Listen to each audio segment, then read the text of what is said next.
Hi everybody.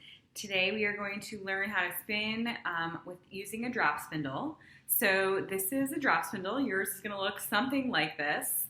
And what you're looking at is the sort of shaft of the spindle and this circular part which is called the whirl, and then the hook at the very top. So the very first thing you're going to do is you're going to take your lead thread, which is in your kit, and you're going to tie it onto the hook of your drop spindle. So I'm going to do that by parking, which is a term we'll use a lot, the spindle in between my legs and tying the lead thread onto the hook using two half hitches or like a double knot.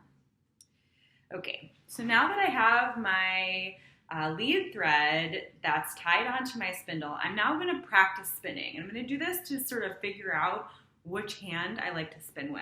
So I'm going to practice. I'm going to hold it with my left hand and I'm going to spin with my right hand. I'm going to spin clockwise. So it's going around to the right, and I'm going to hold it with my right hand and also spin clockwise.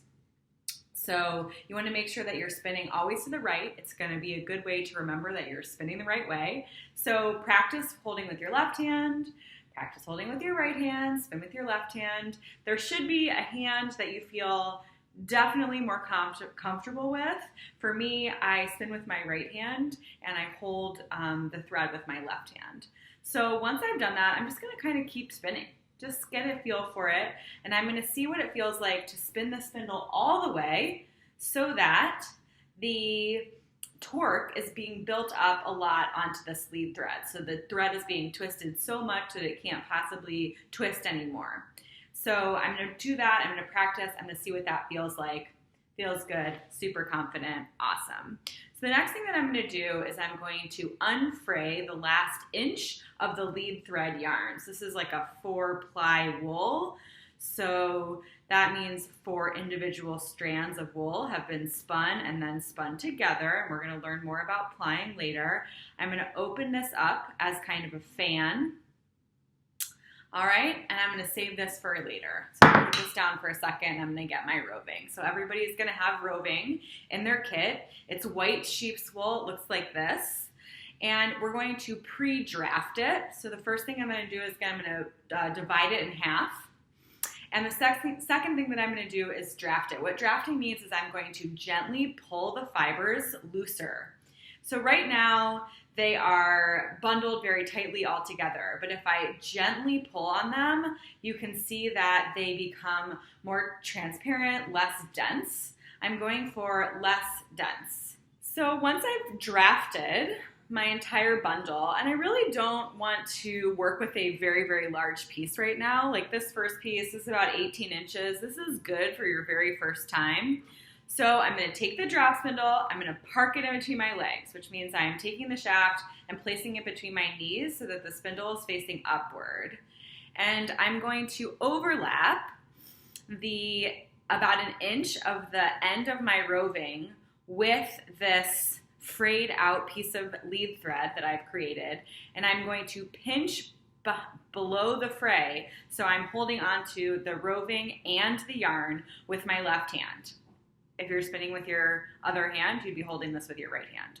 I'm going to hold this and I'm going to spin.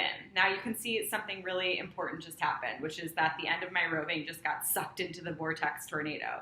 So one thing that you can do is just kind of put your roving over your arm or get it kind of out of the way of the spinning yarn that's on your drop spindle. So I'm going to spin with my right hand so that all of that twist collects up through the yarn, and you can see it getting shorter because it's just been twisting, twisting, twisting. It's important that my pinch stays very strong now, and I will continuously talk about the pinch as we talk about spinning.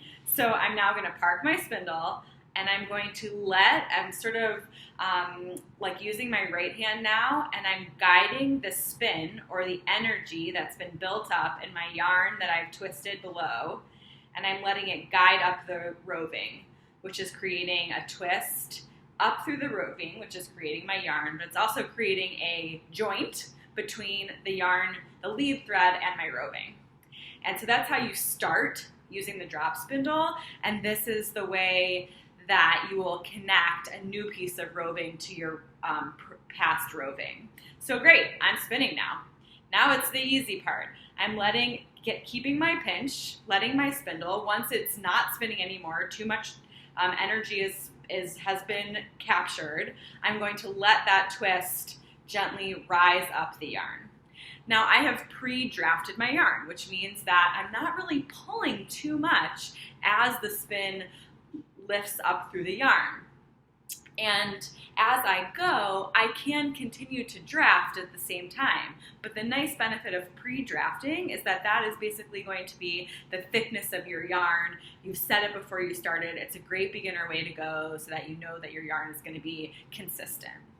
So it looks like now I'm getting to the end. I've let my twist kind of go all the way up the roving that I had picked out. And two things are happening. One is I've run out of roving, and the next is like it's getting long and my arm is tired. So this is the only time you're gonna do this, and it's kind of tricky, so everybody bear with me. You have to keep the pinch. Don't let go of the pinch. You're gonna take the whole thing off of your spindle, and now you are gonna tie from the lead thread around the shaft of your spindle underneath the whorl. And I'm going to do this, and I'm going to tie a full knot, like the same 2 half hitches. And it doesn't have to be pretty, it just has to stay. It's kind of awkward while you're holding your pinch with one hand. Sliding that all the way down the shaft underneath the whorl. And now you'll see on my spindle, I have a notch on the side of my whorl. You may not have a notch, depending on what happens. So I'm going to start winding my excess yarn around the base shaft of my spindle until I have about 5 inches left. Then I'm going to go up the notch and around my spindle.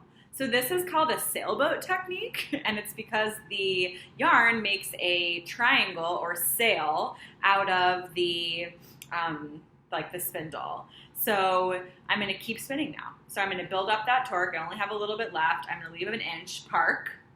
I'm going to get another pre-drafted piece of roving. Kind of get it out of the way over my arm.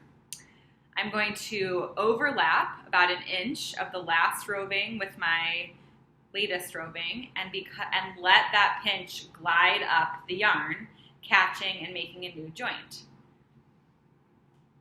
So I can do a couple different things here. I can because I've pre-drafted, I can let my pinch just kind of keep going and let the drop spindle drop as I go. So that's why this process is called drop spindle, because as the torque and twist goes up your roving, creating yarn, the spindle drops down.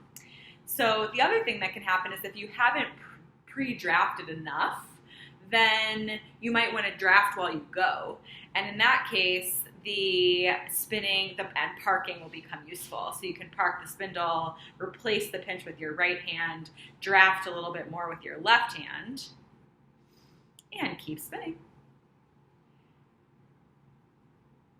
And you'll notice when you run out of space, when the spindle has dropped all the way to the floor, or you run out of roving, or it's just getting a little bit too unruly, you will stop.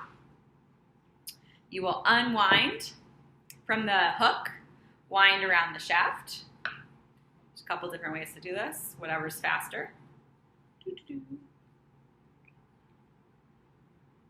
Recreate your sail.